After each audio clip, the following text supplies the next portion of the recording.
একজন ছেলে বা একজন পুরুষ অনেক সময় অনেক জোর গলায় বলে থাকেন যে তিনি তার স্ত্রী বা বউয়ের ভার্জিনিটি নষ্ট করেছেন এবং তার বউ ভার্জিন, এবং এটা বলার পরে তিনি মনে করে থাকেন যে তিনি হচ্ছে একটা যুদ্ধে জয়ী হয়েছেন। কি অদ্ভুত একটা বিষয়, তাই না? আসলে হচ্ছে নারীদের ক্ষেত্রে এই যে ভার্জিন এবং ভার্জিনিটি নিয়ে এত বেশি কুসংস্কার রয়েছে, বা এত বেশি হচ্ছে নারী পুরুষ, বিশেষ করে পুরুষরা এত বেশি কৌতূহল রয়েছে পুরুষদের মধ্যে, তারা এই জিনিসটা নিয়ে অনেক সময় হচ্ছে একেবারে অবচেতন মনে অন্যের সাথে এই বিষয়টা নিয়ে আলোচনা করে ফেলেন। এমনকি তারা তাদের স্ত্রীর সম্পর্কেও এই বিষয়টা নিয়ে গবেষণা করে থাকেন বা হচ্ছে আলোচনা করে থাকেন। কিন্তু এইটা আলোচনা করতে গিয়ে একসময় কিন্তু নিজের স্ত্রীর সম্পর্কে একটা সমালোচনা হয়ে যায়, এটা তারা বুঝতেই পারেন না। খুবই হাস্যকর একটা বিষয়, তাই না? যে আসলে হচ্ছে আপনি যাকে সারা জীবন আপনার সঙ্গী হিসেবে নির্বাচন করছেন, সেই সঙ্গীর একটা গুরুত্বপূর্ণ বা একটা খুব ব্যক্তিগত একটা বিষয় নিয়ে আপনি অন্যের সাথে এভাবে আলোচনা, সমালোচনা বা পর্যালোচনা করছেন। হ্যাঁ, আমাদের মধ্যে এরকম অনেক ছেলে বা অনেক পুরুষ রয়েছেন যারা এরকমটা করে থাকেন এবং তারা মনে করে থাকেন যে এটা আসলে খুবই স্বাভাবিক একটা বিষয়। তাদের ক্ষেত্রে বা তাদেরকে জানাতে চাই যে আপনাদের প্রত্যেকেরই আসলে এই যে হাইমেন, ভার্জিনিটি এই বিষয়গুলো সম্পর্কে অবশ্যই জানা উচিত। আমি সবসময় চেষ্টা করি আমার ভিডিওতে বিজ্ঞানসম্মত উপায়ে আপনাদেরকে বেশ কিছু হচ্ছে তথ্য সহজভাবে দেওয়ার, এবং আজকের এই ভিডিওটা মূলত তাদের জন্য যে যারা আসলে বিজ্ঞানসম্মত বিষয়গুলিকে মানতে চান না, এবং এই ভিডিওটা দেখার পরে বিশেষ করে অনেক পুরুষদের ক্ষেত্রে মনে হবে যে তারা এতদিন কি ভুলটা জানতেন বা তারা কি ভুল করেছেন। হ্যালো ভিউয়ার্স, আসসালামু আলাইকুম। আমি ডক্টর নুসরাত জাহান দৃষ্টি, একজন ক্লিনিক্যাল সোশ্যাল ওয়ার্কার এবং সেক্সুয়াল হেলথ এডুকেটর। আজকে কথা বলবো নারীর হাইমেন, ভার্জিন এবং ভার্জিনিটি নিয়ে।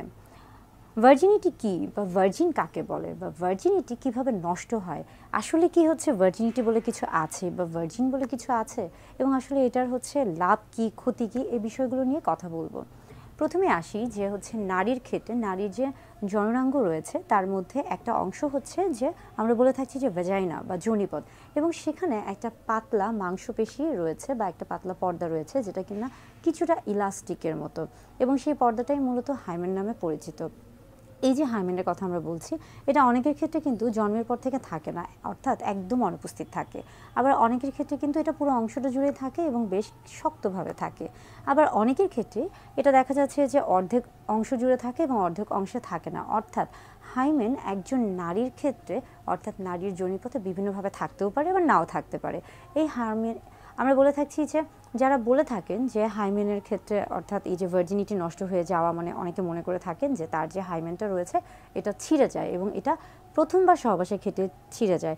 এই ধারণাটা আসলে একদমই হচ্ছে ভুল ধারণা, ভ্রান্ত ধারণা, এবং এটা এক ধরনের কিন্তু কুসংস্কার।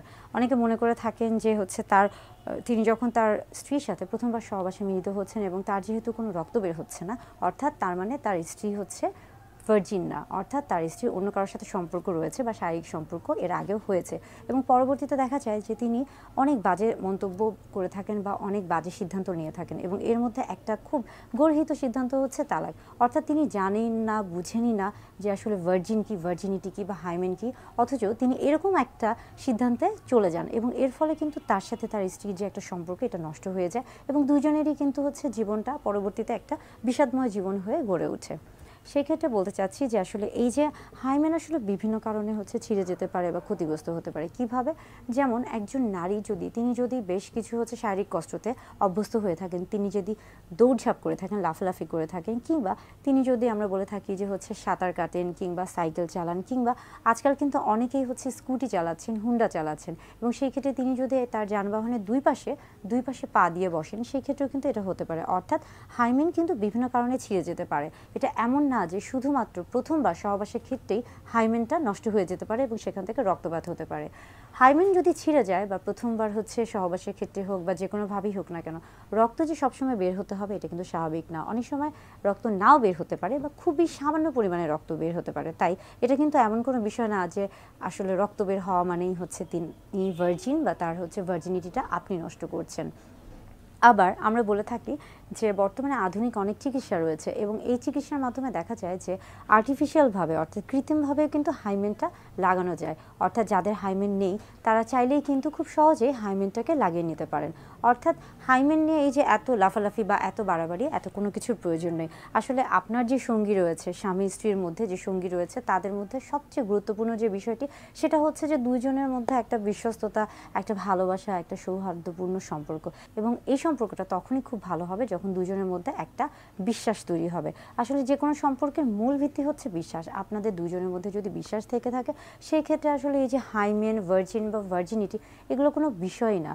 অর্থাৎ এই বিষয়গুলো থেকে নিজেকে সব সময় হচ্ছে দূরে রাখার চেষ্টা করতে হবে এবং সঠিক জ্ঞান সম্পর্কে জানতে হবে বা সঠিক বিষয়ে সঠিক তথ্য জানতে হবে এবং পরবর্তীতে এই বিষয়গুলো সবার মাধ্যমে ছড়িয়ে দেওয়ার চেষ্টা করতে হবে। এখনও অনেক নারী পুরুষ রয়েছেন যারা আসলে হাইমেন, ভার্জিন এবং ভার্জিনিটি নিয়ে কথা বলে থাকেন এবং যারা এখনও আসলে এই বিষয়গুলো খুব স্পষ্টভাবে জানেন না। তাদেরকেই আসলে মূলত সহজভাবে এই বিষয়গুলো নিয়ে জানানোর জন্য আজকের এই ভিডিও। আশা করি আজকের এই ভিডিওটি আপনাদের ভালো লাগবে এবং আপনারা এর থেকে উপকৃত হবেন।